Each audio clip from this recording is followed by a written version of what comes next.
மெல்லியல் பதிப்பகம். வாசிப்பவர் உதய் சா. நீல். புத்தியிலே சார்பு எய்தியவன் இங்கு நற்செய்கை தீச்செய்கை இரண்டையும் துறந்து விடுகிறான். ஆதலால் யோக நெறியிலே பொருந்துக. யோகம் செயல்களிலே திறமையானது. கீதை 2ஆம் அத்தியாயம் 50ஆம் ஸ்லோகம். அத்தியாயம் 1. தெளிவின் தொடக்கம். இஃதே கீதையில் பகவான் செய்யும் உபதேசத்துக்கெல்லாம் அடிப்படையாம். புத்தியிலே சார்பு எய்தலாவது அறிவை முற்றிலும் தெளிவாக மாசுமருவின்றி வைத்திருத்தல். தெளிந்த புத்தியே மேற்படி ஸ்லோகத்திலே புத்தி என்று சொல்லப்படுகிறது. அறிவை தெளிவாக நிறுத்திக் கொள்ளுதலாவது யாதென்றால், கவலை தரும் நினைப்புகளும் அவற்றுக்கு ஆதாரமான பாவ நினைப்புகளும் இன்றி அறிவை இயற்கை நிலைபெறத் திருத்துதல். நீங்கள் குழந்தையைப் போலானாலன்றி மோட்ச ராஜ்யத்தை எய்த மாட்டீர்கள் என்று இயேசு கிறிஸ்து சொல்லியதும் இதே கருத்து கொண்டுதான். குழந்தைகளைப் போலாய் விடுங்கள் என்றால் உங்களுடைய லௌகீக அனுபவங்களை எல்லாம் மறந்து விடுங்கள். நீங்கள் படித்த படிப்பையெல்லாம் இழந்து விடுங்கள். மறுபடி சிசுக்களைப் போலவே தாய்ப்பால் குடிக்கவும் மழலை சொற்கள் பேசவும் தொடங்குங்கள் என்பது கொள்கையன்று. ஹிருதயத்தை குழந்தைகளின் ஹிருதயம் போல நிஷ்கலங்கமாகவும் சுத்தமாகவும் வைத்துக் கொள்ளுங்கள் என்பது கருத்து. ஹிருதயம் தெளிந்தாலன்றி புத்தி தெளியாது. ஹிருதயத்தில் பரிபூரண சுத்த நிலை ஏற்படும் வரை புத்தி இடையிடையே தெளிந்தாலும் மீண்டும் மீண்டும் குழம்பி போய்விடும். ஹிருதயம் சுத்தமானால் தெளிந்த புத்தி தோன்றும்.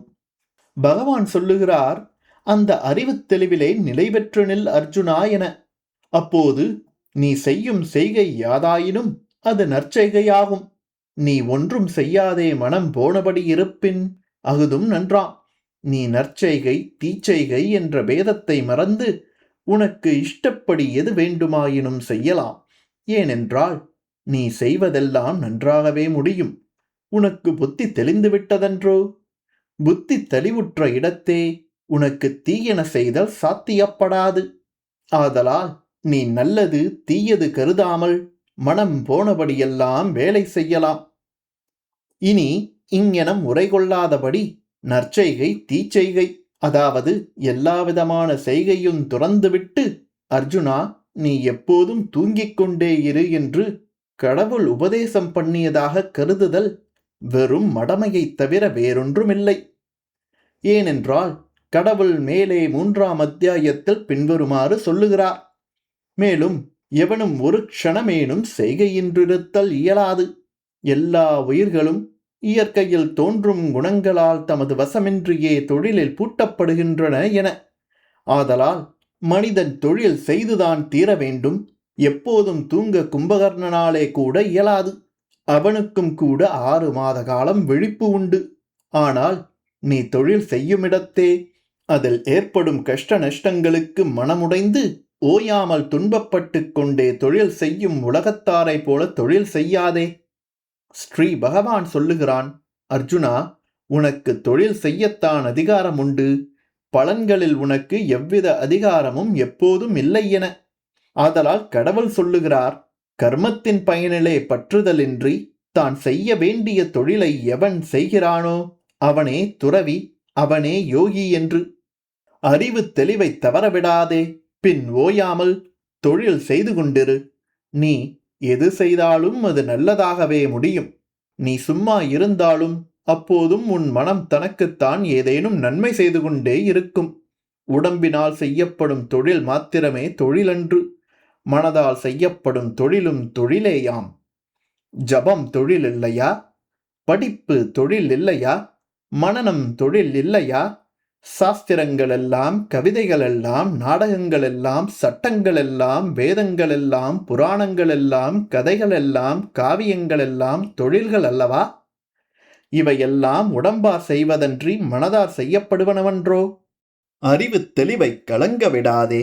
அப்பால் யோகம் பண்ணு. எதன் பொருட்டெனில் யோகமே செய்கையில் திறமையானது என்று பகவான் ஸ்ரீகிருஷ்ணர் சொல்லுகிறார். தொழிலுக்கு தன்னை தகுதியுடையவனாக செய்து கொள்வதே யோகம் எனப்படும். யோகமாவது சமத்துவம். சமத்துவம் யோக உச்சதே. பெரிதொரு பொருளை கவனிக்குமிடத்து அப்போது மனதில் எவ்வித சஞ்சலமேனும் சலிப்பேனும் பயமேனும் இன்றி அதை ஆழ்ந்து மனம் முழுவதையும் அதனுடன் லயப்படுத்தி கவனிப்பதாகிய பயிற்சி. நீ ஒரு பொருளுடன் உறவாடும் போது உன் மனம் முழுவதும் அப்பொருளின் வடிவமாக மாறிவிட வேண்டும். அப்போதுதான் அந்த பொருளை நீ நன்றாக அறிந்தவனாவாய். யோகஸ்த குரு கர்மணி என்று கடவுள் சொல்லுகிறார். யோகத்தில் நின்று தொழில்களை செய்யன. யோகி தன் அறிவை கடவுளின் அறிவு போல விசாலப்படுத்திக் கொள்ளுதல் இயலும். ஏனென்றால் ஊன்றி கவனிக்கும் வழக்கும் அவனுக்கு தெளிவாக அர்த்தமாய்விடுகிறது. ஆதலால் அவனுடைய அறிவு தெய்வீகமான விசாலத்தன்மை பெற்று விளங்குகிறது. அவனுடைய அறிவுக்கு வரம்பே கிடையாது. எனவே அவன் எங்கும் கடவுள் இருப்பதை காண்கிறான். இந்த பாரதியின் வரிகளை ஆங்கில மொழிபெயர்ப்புடன் படிக்க அமேசான் லிங்க் கீழே கொடுக்கப்பட்டுள்ளது.